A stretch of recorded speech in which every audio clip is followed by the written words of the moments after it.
We're going to present thumbs to the producer and co-director, Sabrina Lee.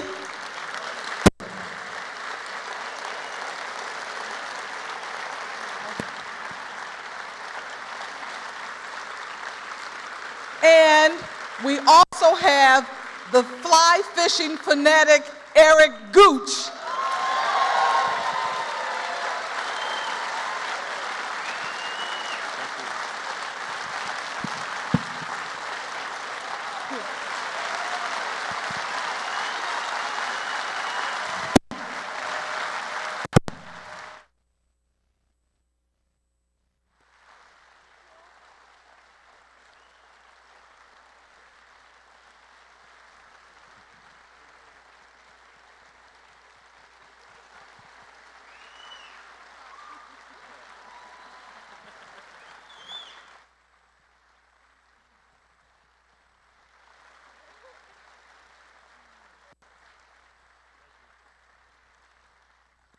We are going to take these away and give them back at the end. Thank you. Thank you. And Sabrina, I want you to know that this film came to us initially through Donna LaPietra, the wife of Bill Curtis, a newsman in Chicago, while Roger was at the Rehabilitation Institute of Chicago. And it was his intent. He would have movie nights sometimes at the Rehab Institute, and it was his intent to gather some of the patients and show this. And you said that you would like for us to still do that, and we will. I'd like for you to come to the Rehabilitation Institute of Chicago. We'll get some patients, and we'll have the Ebert movie night and your film. Sounds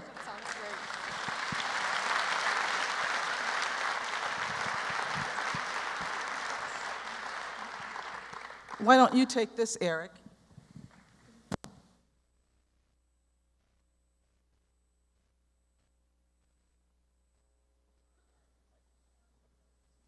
And we're also bringing Stephen Plakow, the executive producer, and Steve Procopi from AintItCoolNews.com. Thank you. After you. I just want to say while we're getting settled that I've never touched a fly fishing rod in my life, so I feel really unqualified to be up here. Thank you all so much for giving us this. Where to begin? Let's just begin at the beginning. How, Serena, did you first discover this program? I know you live in Montana, it takes place in Montana. Did it have anything to do with it, or was it completely some other way? I think the seed was planted during the making of my first film, actually, a documentary called Where You From, about, of all things, hip-hop music in rural America.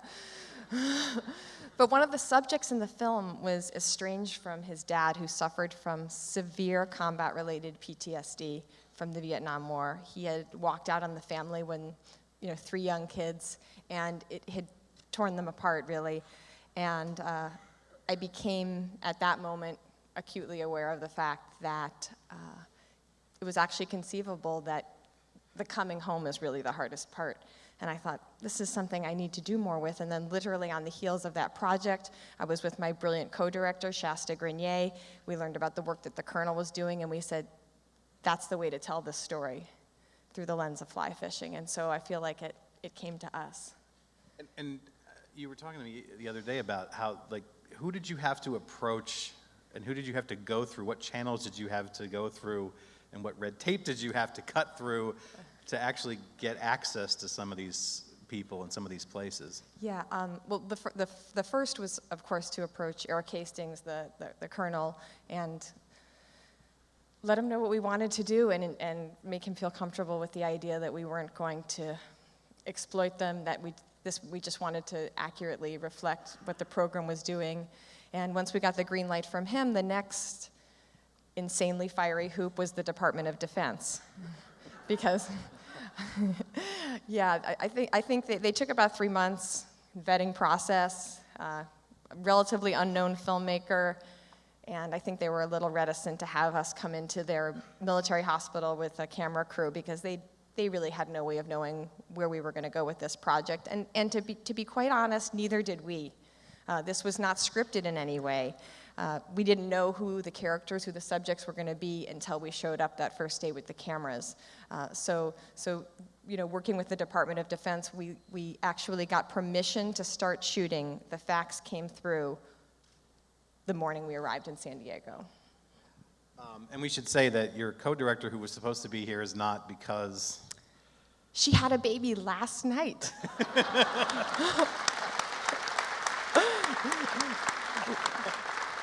When we heard about Ebertfest, we were so excited, and I looked at the dates, and I knew her due date, and I thought, okay, she's small, it could be early. I would call her regularly, remind her to eat spicy food, but of course, the baby ended up being late, and so hence she's not here. But we had really hoped she would be here, because we wouldn't be sitting here were it not for her. I think when you see her next, you need to really question her commitment to this film, because denying us that first-time Ebertfest experience of a live birth on stage is just kind of unforgivable. The audience We've done. It feels like we've done just about everything else up here, but not that. Eric, just tell us about having a camera in your face while you're learning to fly fish, because you ran the risk of looking like a fool if you're not doing it right. Sure. I know you were worried about I don't know it. if you could tell or not. Some people don't like having a camera in their face. I took to it pretty well, I think. Also, something else. I've been in a lot of firefights, and I've seen a lot of action, I think, but I'm very nervous right now. And I find that very hard to believe, but I am very nervous. It's very impressive.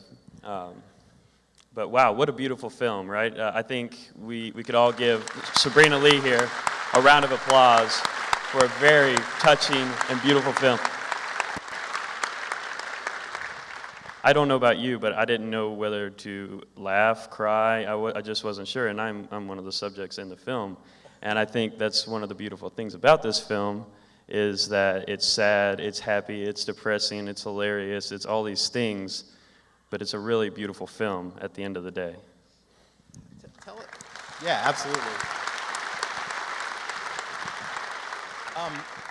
Tell us about just what did this experience, the initial experience, I mean, what did it change in you that you felt needed to be changed? What sort of things did it do in your head and in your life that you thought were necessary? Sure, I've been asked that question a lot, and really, it's a simple answer, and I think fly fishing just gave me a hobby, and that's what I needed was a hobby.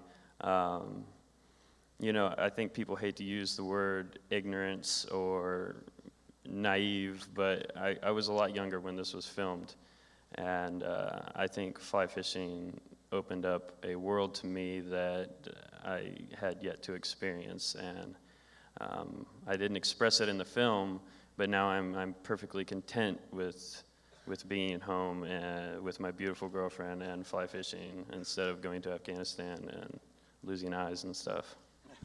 Did you?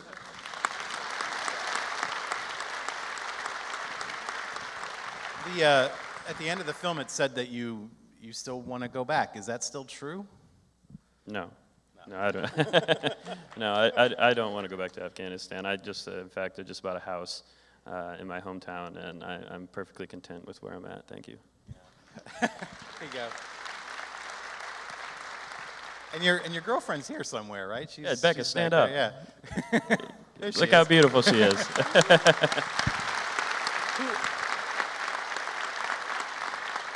We have at least one other person I know about who's here from the film, right? Is that? Justin Lubke, director of photography, came in last night. Justin, can you stand up for a moment? Where is he? Oh, there he is.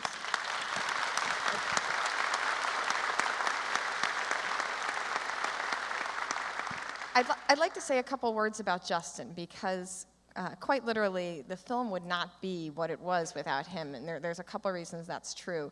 The first is that Montana is a spectacularly beautiful place, and we knew going into this, we had a number of pre-production meetings, we did not want the landscape to eclipse the characters. And so he had to make some pretty interesting choices with framing, lenses. We also made a choice to shoot in September where it's a little bit browner, the light is a little more subtle. Those kinds of things, I feel like when I watch the film, I'm aware of the beauty, I'm aware of its impact on the characters, but I don't feel it taking over the film. It's not what I walk away with. And then something else, and it's handy when your director of photography is also a filmmaker himself, so he has a very good sense of story.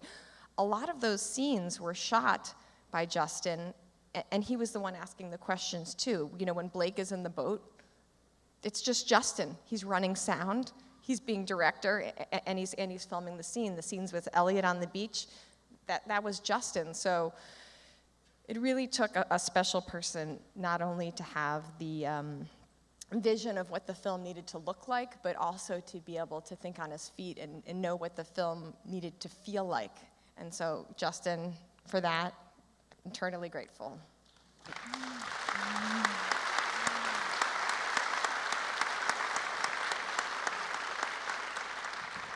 The age-old dilemma of documentaries is, you know, you bring a camera into a situation, and it immediately, everyone's a little, varying degrees of self-conscious. And Eric, did your behavior change? That seems like a silly question. Clearly it didn't. But did your behavior in any way change, or did your attitude toward these events and this experience change at all by having cameras there? Well, you know, I don't think so. I honestly was trying to get them to leave me alone so I could fish. But no, I don't think it changed the way the way I acted or anything. I think you know, with anybody, you know, with a camera in their face may act subtly different or talk different maybe, but overall this film was real. There was no actors, there was no script, there was nothing. We were just fishing, and I think that's the simplicity and the creative intelligence of this film is just amazing. You clearly didn't feel the need to censor yourself when the cameras were in front of you, so. That was him censored. That was Eric censored, okay, that's actually. Good. It gets a little worse than that. Yeah. Okay. He completely changed his personality by being there. I've quit smoking, by the way. I'm tobacco-free for a year now.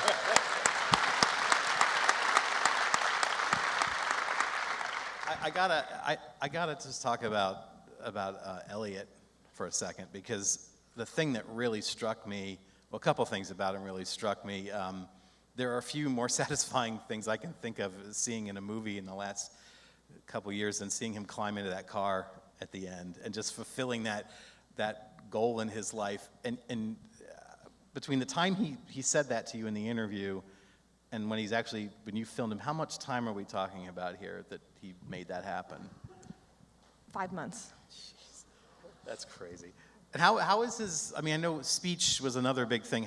Currently, how is that going with him? You know, it's coming along slowly, but you saw in the film, he has a baby, and actually, he had hoped to be here today, but they moved up his wife's due date, and she's actually due today. So that was another opportunity to have a live birth on stage, which we missed the boat on, I guess. But I think that, you know, last time I visited with them, and to seeing him interact with the child, right now, his son is learning to talk. So I feel like there's an opportunity there for the two of them together. To advance together? To advance together, and I think that's certainly been a catalyst. Yeah. And just what he's typing, first of all, just hearing an electronic voice again in this theater is kind of wonderful. But just the things he's saying and the way he's saying it are so eloquent and so beautifully written, even all the, you know, just, you said, well, you tell me, like, 'cause he seems like a great writer. Like, he has the potential to be a great writer. And is that anything that he's thinking about, or is anyone talking to him about that? Because I just feel like there's something to do, there's something that needs to be done with him to sort of convey his experience in writing. Is that even a possibility, or? I know he and his wife have talked about it, and I think that right now it's a busy time. 19-month-old new baby on the way, but I would be surprised if something didn't happen with that, because clearly he has a voice and he has a story to tell, and that's a good combination.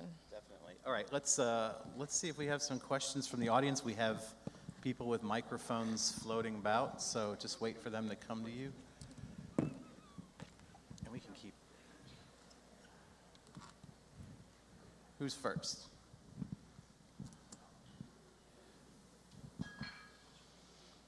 From the balcony in the center. Right in the middle there. I was just interested in how people got selected to go to the camp, because, for instance, you didn't seem like you had as severe issues as other people, and was it you choosing to go, or was somebody selecting you? I believe that was directed to me. Yes. Yes. Sabrina doesn't have any severe issues that we know of. We know it. It was really sort of by chance. I wasn't approached beforehand. I don't believe anybody was approached beforehand. I just showed up in Montana, and they so happened to pick that fishing experience to film for this project. So sort of in a fatalistic kind of way, it just all came together. Can you talk a little bit about the selection? I mean, did you just sort of show up there at a particular time and these were the group of guys you were given? Because it seems like such a perfect cross-section of both, I don't mean to say perfect set, but the injuries that they have are all sort of varying things. Some are very visible and some are not. And just the emotional and psychological issues are also seem sort of across the spectrum. Can you just talk, did you select these people, or is this just the group you were handed? This was the group we were handed, and one of the reasons that's true is because Eric Hastings, who runs the program, is so keen on getting the vets as soon after the initial injury as possible, because he feels like that's when the program, at least psychologically, can do the most good. So the day before we flew out to San Diego, we were given a list of names the same day that Eric Hastings was, and that's in large part because the hospital has to give the green light that it's safe for them to fly, it's safe for them to attend the fishing experience. And so, yeah, it seemed when we met the group that there was in fact a film to be made, and we're really grateful for that. But now you say that about how they want to get them there as soon as possible, but Mark, is that his name, Mark? Yeah. It sounds like he's been living with sort of his issues for many years. Mm-hmm. And I found him really fascinating because he seemed to have a very clear grasp on what was wrong with him and what he needed to do to fix it, and just hoping that this fishing would help to some degree. Just tell me a little bit about him and how he ended up there. Sure. When we met Mark, he was at the hospital doing his occupational therapy, something you don't learn in the film, but you should know is true, is he suffers from a pretty serious TBI, traumatic brain injury. So he has vision issues. I think you might have heard his guide, Chris, talking about being able to see the fly. That was because he has a hard time spotting it on the water. Didn't stop him from catching the most gorgeous rainbow trout I've ever seen at the end of the film.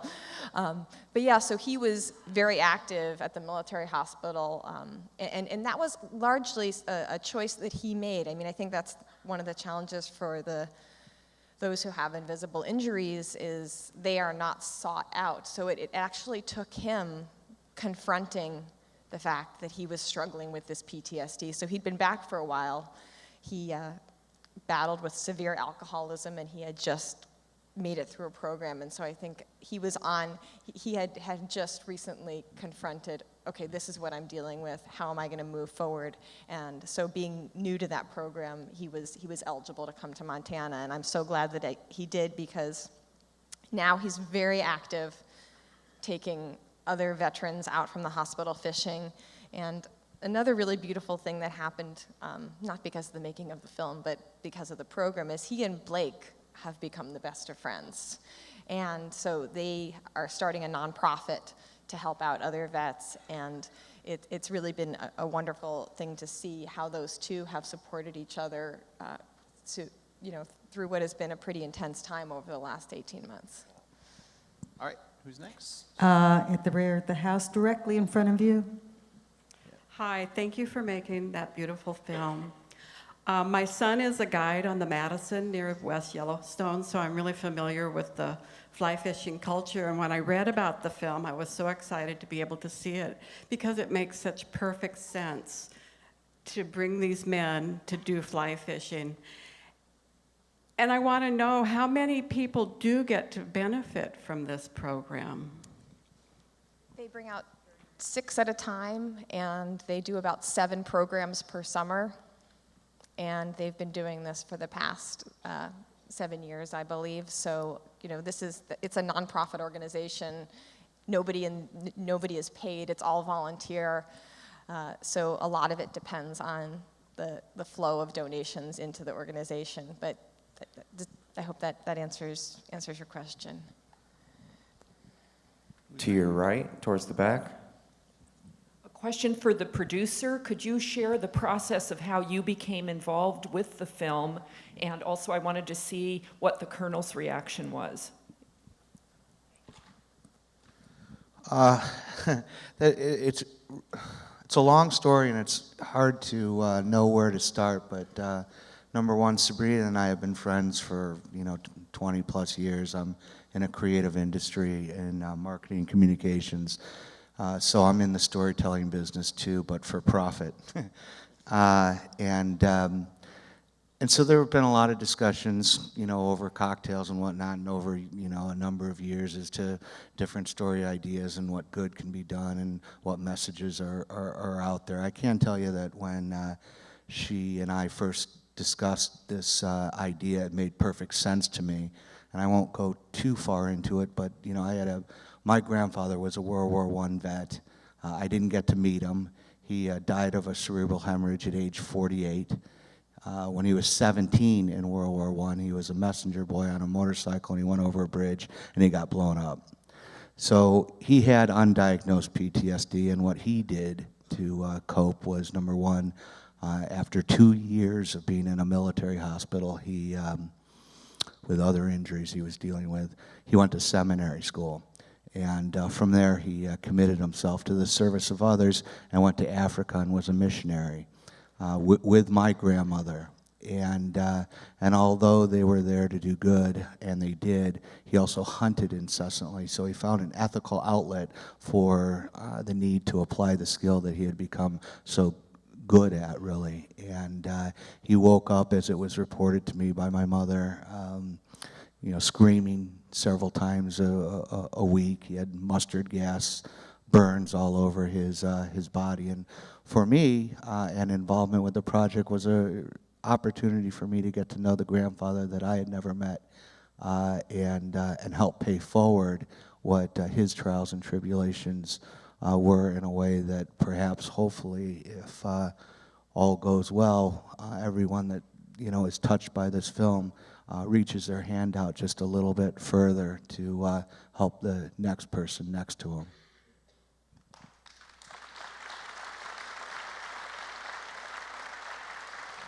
Steve, let me ask you something. You have this hour-long film. Not necessarily the easiest thing to get into a cinema.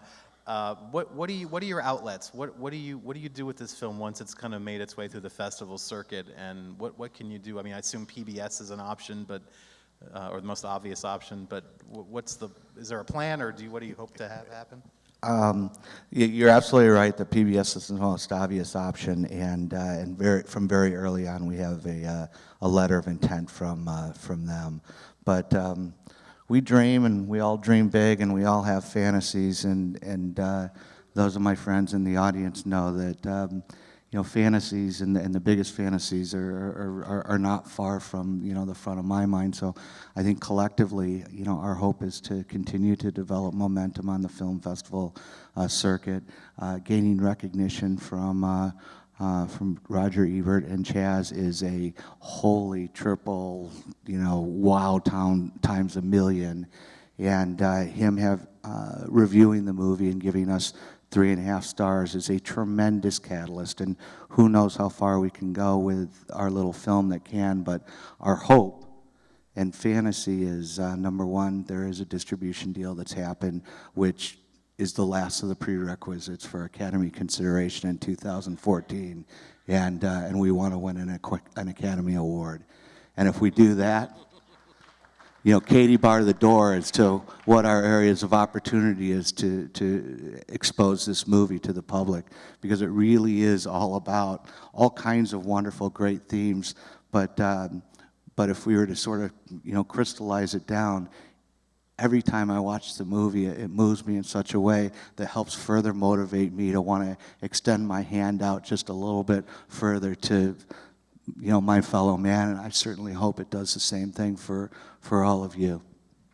Yeah.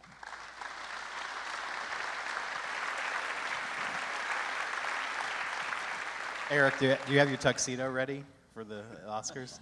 You ready to You make know, that journey? I've gained about 25 pounds since I got out of the Marine Corps. Need to have it taken out a little? And I currently don't own a suit that fits me.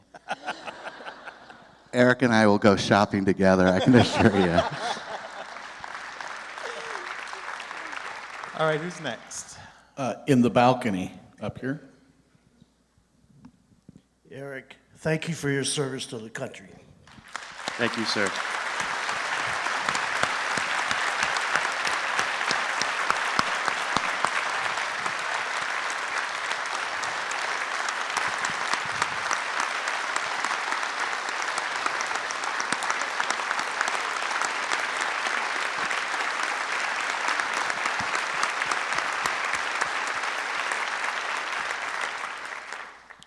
Sabrina, could you talk about, without a script, without a real definite idea how you're going to make this film, how long it took you to shoot the film, and what was the production cost? I'll address the first part first. So we shot in Montana for about a week, which is the length of the program. We were confined by that, which when you're making a documentary film can be a good thing and a bad thing. It requires that you do the work necessary to build a story. What it also requires, and I think this is sort of at the heart of documentary filmmaking, or I like to think that it is that you listen very carefully. Because essentially you're waiting for the story to emerge. And sometimes it appears to you in a subtle way. It's a reference made off camera by Eric, or something that Mark alludes to in a question that maybe, his comment about humanity being vile and cruel, and it's hard for him to, his faith needs to be restored. Those kinds of comments, there wasn't a question that went with that answer. That came out of us patiently listening and being ready when the moment came for him to share it. So, I guess if I make another documentary film, I would like to have the same, I would like to somehow recreate that sense of being audible ready and allowing myself to be turned in whatever direction the story is taking me, rather than imposing an agenda on the film, or a script, so to speak. And we made this film for very little money. A lot of people donated their time. A lot of people worked for much less than their worth, I think, because they were able to see that this film had meaning beyond perhaps something else that they had worked on before. So fortunately, we were able to attract a lot of really wonderful talent to be a part of it, because for me, making this film has been the greatest privilege of my life, frankly. So yeah, I can say with confidence that it was the lowest budget film at Ebertfest this year.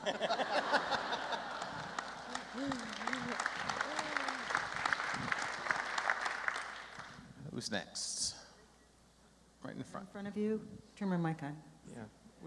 Just in the short, before we heard the wonderful philosophy with Cummings, and that was Roger Ebert's, about that I'd like to teach one bird to sing rather than 1,000 stars not to dance. And in some sense, I felt the film made me think of that quote. And I was wondering if you had a chance to talk to Eric Hastings about his mission and his philosophy, and how it might be similar to Roger Ebert's.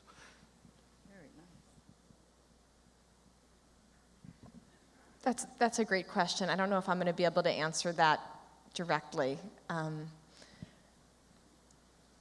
It's certainly true that Eric Hastings, this program, I mean, he is the heart of this program, and people have said to me before, oh, you know, you can take veterans horseback riding, or there's skiing, or there's, you know, why is it that fly fishing is so special?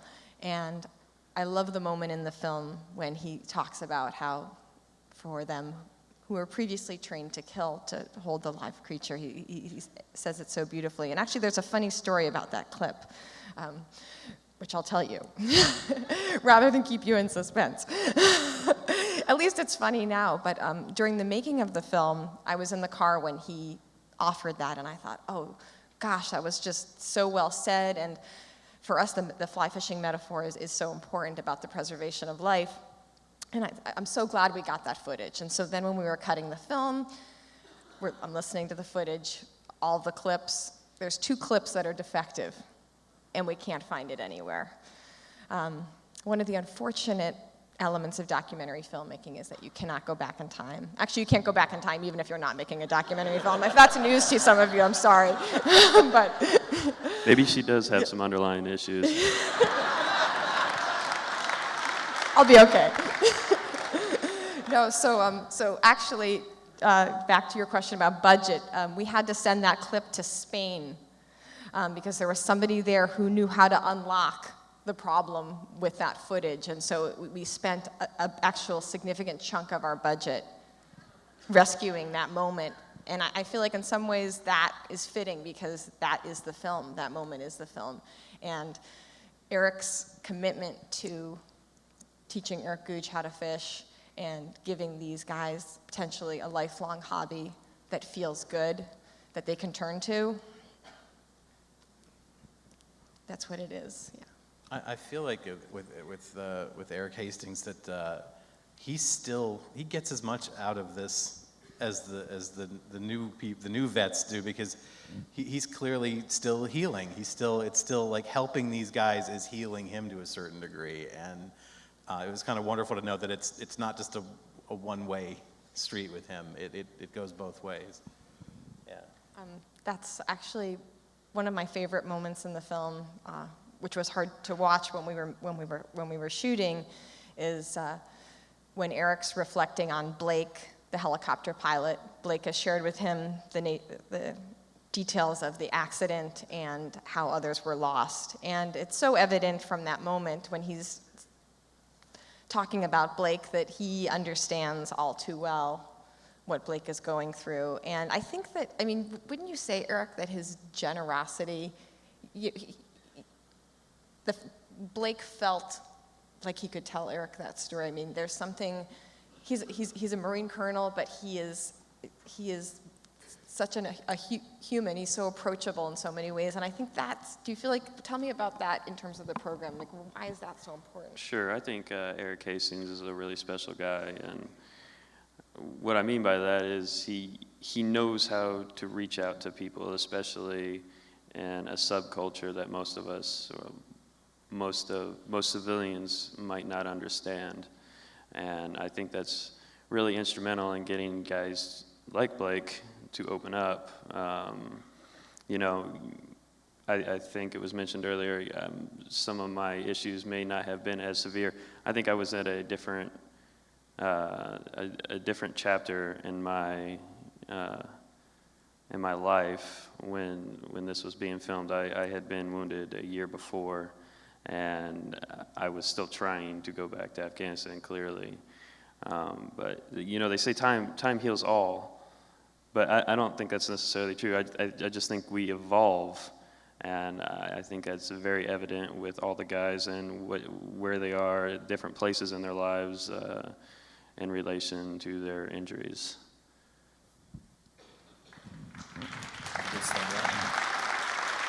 All the way on your right in the back. Oh, hi. I'd like to thank you for a very gentle and a very beautiful film, and I'd like to ask you if you consider it to be an anti-war film. It's a great question. We worked very hard in the editing of this film to make it feel as apolitical as possible, because we knew that if this film were to resonate on a larger level, that people would have to approach it with an open heart. And I think when you make it known that you have an agenda or you're trying to tell people how to feel, that a wall comes up. And so we tried to echo the program in that way. The program calls itself completely apolitical, no religious affiliation. It's for everyone. And we tried to create a film which ultimately could also be for everyone. In fact, there were a couple moments in the second to last final edit where there were a couple of references made to politics. And in the end, we decided it wasn't worth it, because now it's something for everyone. And I'd like to touch on that as well, if I may. I think to use the phrase anti-war really does this film a disservice. And the reason I say that is because it is so much more than that. It is so much more than an anti-war film or a pro-war film or an anti-veteran film or a pro-veteran film or anything to do with politics. This is something way deeper than politics. And I know it's hard sometimes to avoid politics, especially when you're dealing with service members, because after all, war is an extension of our country's political arm. But to limit this film to a political idea or feeling is just a really doing this film a disservice. I think it is so much more than that. Question? We have a question right here in the aisle. Right here in the aisle. Thank you. Hi, I have a quick comment and then two very brief questions. And first, I'd like to thank you for a beautiful and touching juxtaposition of two sides of humanity. I don't see this film about war. I see it about humanity, about the way human beings can hurt each other and the way human beings can heal each other, and you've captured that. And I'd also like to ask you about women, because this program showed men, but I'm sure there are women who are injured as well, and I wanted to know if they were involved in this program, and also roughly what percentage of the injured veterans were women. Thank you. first of all, thank you for that lovely comment. Women are invited to participate in this program, and I think what happens is there's the veterans who are in the hospital, they have the opportunity to sign up for different programs such as this, and perhaps it's just the case that women don't think they want to go fishing. So in the past 7 years, the program has had 2 women, but I spoke with the colonel about this, and last summer they had a woman who came out who was she had a pretty severe traumatic brain injury, Navy Corpsman, and her response to it was so overwhelmingly positive that I believe they're going to make a concerted effort to reach out to more women, identifying with the fact that maybe it wouldn't be the first thing they think they would want to do, but after the results they saw, even just with her, that perhaps they need to educate a little bit more within the military hospitals, and because I believe it's probably one of those things where if a couple women attend this, that they'll go back and they'll tell others, and then it'll generate some momentum. And because to be sure, women who have served, they would benefit from this just as much. So I hope that. What can you tell us about the woman who was working with Mark? Because we didn't really learn that much about her, but what's her story? She is a fly fishing guide, a professional fly fishing guide. She's been fishing for 25 plus years on rivers in Montana, and yeah, she just seemed really attuned to what the needs might be. That moment where she kind of asks if she can touch him is really like, oh, she's done this before, because clearly there are people that are not okay with that. So sure. Yeah. All of these guides have worked with the program on an ongoing basis. They've all been trained by the program. How do you approach somebody who might be suffering from PTSD? What are the parameters that you need to be aware of? So yeah, she's been working independently, but she also volunteers with the program every summer. In the balcony to your left, at the top, this will be your final question. Thank you. This is for Eric. I would ask if you would help us to know, having seen this movie, what do you view as the most important understanding for us to carry away? That's a loaded question. I would say that there isn't anything that we are trying to make you walk away with. I would say that we left that up to you, and I think it kind of goes back to how we tried to keep this apolitical and about this program and the subjects. I think it opens a door into a world many of you will never see, and not that you can't see it physically, because we all know veterans, but that we can't see it emotionally.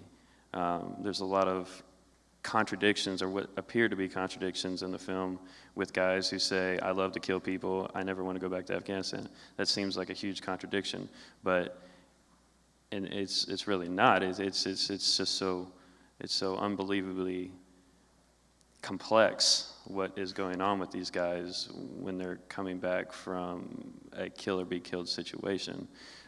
So I'm not sure if I answered your question, but I would really hope that you take away what you witnessed as an audience to this film and spread the word about this film. I think that it really deserves, considering over a decade of combat, I think it really deserves to be shown to the public what these guys are going through each and every day for the rest of their lives.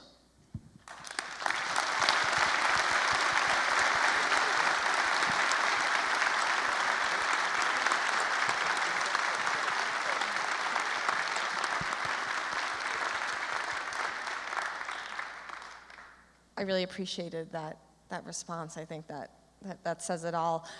There's something thematically that's going on this film, and doesn't just relate to the impact of war, but this is something that most of us can relate to on some level, is this notion of loss of identity. And I think that's a big conflict in the film as well, as you come back a trained killer, and now you have to repurpose yourself as part of society, and that transition is not obvious for most of them. And so to the extent that we can make that easier, give them the space to create a new identity that makes sense, I think that's something that would be appreciated. So I loved your comments about that. How about one more round of applause for Sabrina Lee and a beautiful film.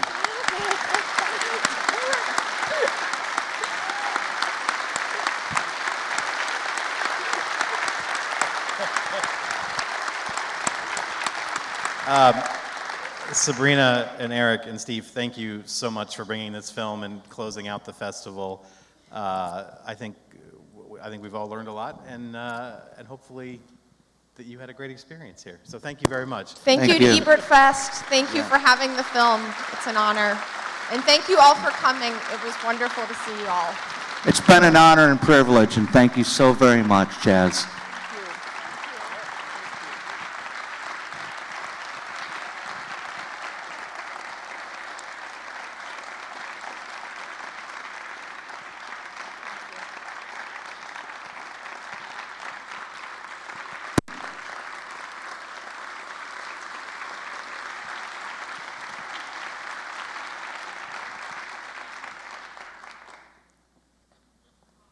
We just wanted to say thank you.